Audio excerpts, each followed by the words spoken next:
What do you get when you mix mediocre legal credentials, blind loyalty to Donald Trump, and a history of ethical red flags?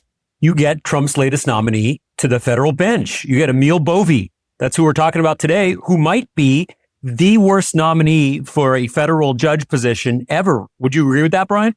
Well, he's not the worst for a federal court of appeals ever. That honor goes to G. Harold Carswell, who was nominated by Richard Nixon and ultimately even nominated to the United States Supreme Court and rejected, who it turns out was deemed mediocre, was deemed a segregationist and a racist from the South, who had 40% of all of his decisions as a trial judge overturned by the Court of Appeals.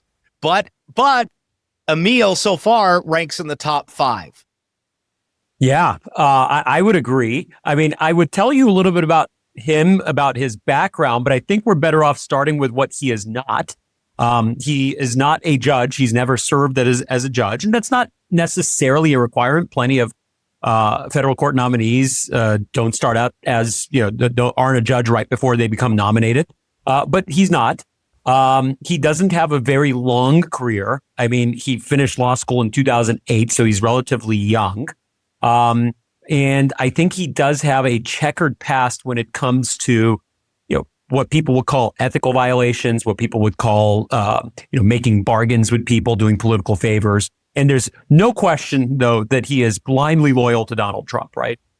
Yeah, why is he blindly loyal to Donald Trump? Shant, why don't you share with us? Well, first of all, number one, he was Trump's defense attorney in his hush money trial, where he had 34 felony convictions.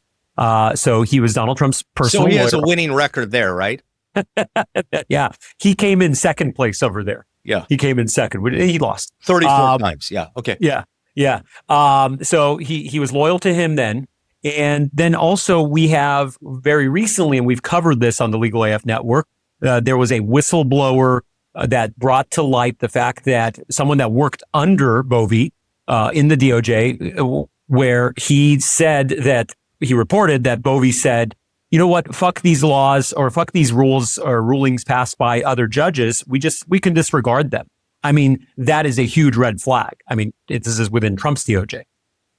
So I think those two indicate very strong loyalty. But wait, there's more. I can share more. What else is there, Ryan? First of all, he was primarily responsible for dismissing the Eric Adams case in New York, the mayor in New York who was being prosecuted.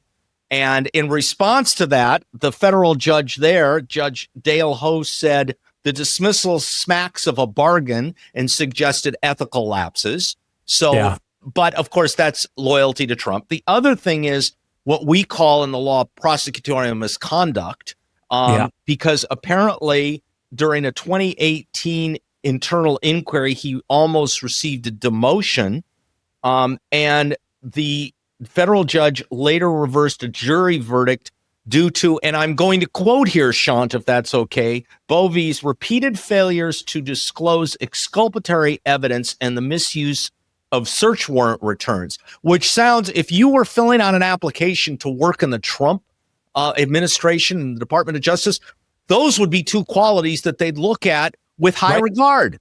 Yeah, those go top of the pile in the resumes. Prosecutorial misconduct and search warrant violations seem to be a requirement to work at the Justice Department these days. But do you want to hear more? Because I got more on this guy. What else? What else do you love about him? Well, after the Eric Adams dismissal and the decision to dismiss, they lost 11 prosecutors in the U.S. Attorney's Office in the Southern District of New York, which is largely regarded as one of the finest prosecutorial units in the United States. Career prosecutors resigned as a result of him.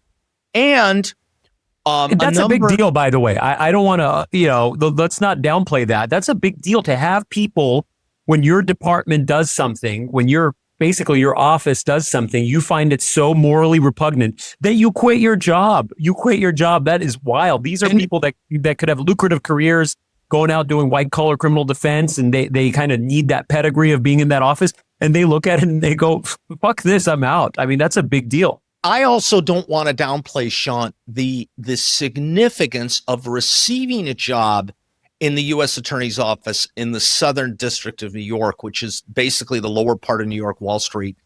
That is one of the most sought after prosecutorial jobs in the United States.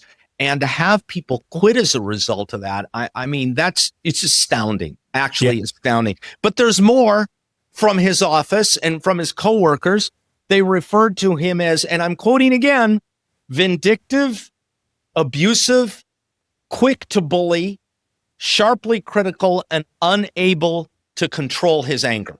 That's what we say about you in the office here. I know. No, all kidding aside, yeah, I mean that's a big deal too to have your fellow colleagues say stuff like that about you. I mean, it raises a bunch of red flags. And look, let's not put aside the fact that he's super unqualified. He's young. He's never been a judge before, and it's not like he has some amazing legal pedigree. It's not like he has, he's not a prolific publisher on legal analysis. And he's published 2 articles in his entire career.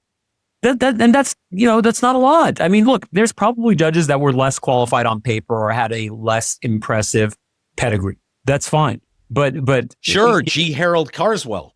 Sure, the segregationist. Right. Of course. Yeah, maybe that guy's less qualified than him. No, but all kidding aside, I mean, these are a bunch of red flags. And this is someone, by the way, how long is this appointment for, Brian? How long is it? It's an Article 3 appointment for lifetime. It's a lifetime appointment. And don't forget also that presidents generally make Supreme Court appointments from the Circuit Court of Appeals around the country. That's where almost every single appointment comes from. So don't kid yourself.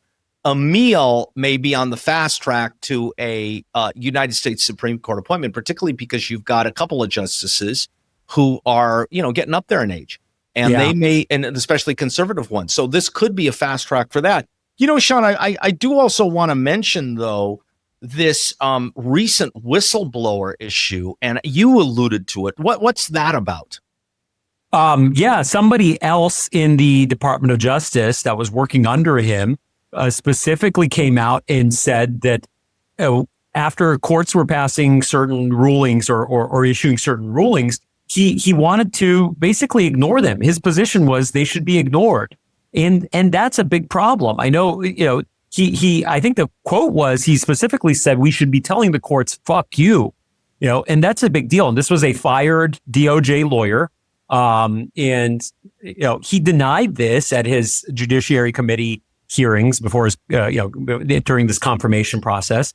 And he said, I've never told a DOJ attorney to violate a court order. But I mean, why would someone make this stuff up? I mean, it's kind of wild, and it undermines judicial integrity. It undermines the respect that office should have, judges should have. And we've talked about this. I think one of the first episodes we ever did on Legal AF was about the importance of respecting the judiciary, the importance of not going after them personally, the importance of obeying the orders, like it or not, that come down from judges. Our whole system is contingent upon that, and it all falls apart if you don't follow that. And to have someone that's now going to be a judge, that has that attitude, or there's suspicion that he has that attitude, is a big problem. I think that really jeopardizes separation of powers, that jeopardizes democracy and the whole judicial process. Well, I'll give you my final thoughts on this, Sean. I think in the law, we oftentimes refer to the totality of the circumstances, and it's a phrase I learned in law school and I've used ever since. The totality of the circumstances here, if you look at this from 360 degrees, first of all, don't downplay the importance of not having been a district court or a trial court judge. That's the training ground for a judge to become an appellate judge or a Supreme Court justice.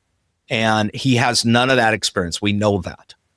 Then you take into consideration the blind loyalty to Trump. You take into consideration his handling of the Eric Adams case, the allegations of prosecutorial misconduct.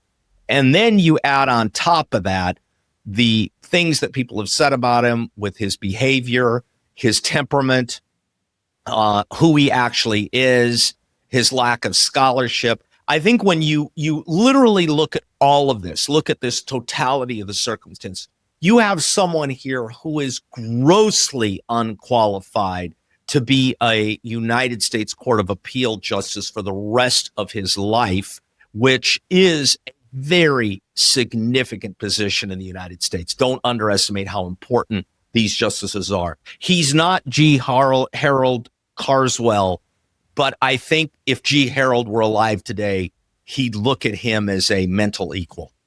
Yeah. I share the same concerns. And even beyond that, Brian, I think you mentioned this earlier.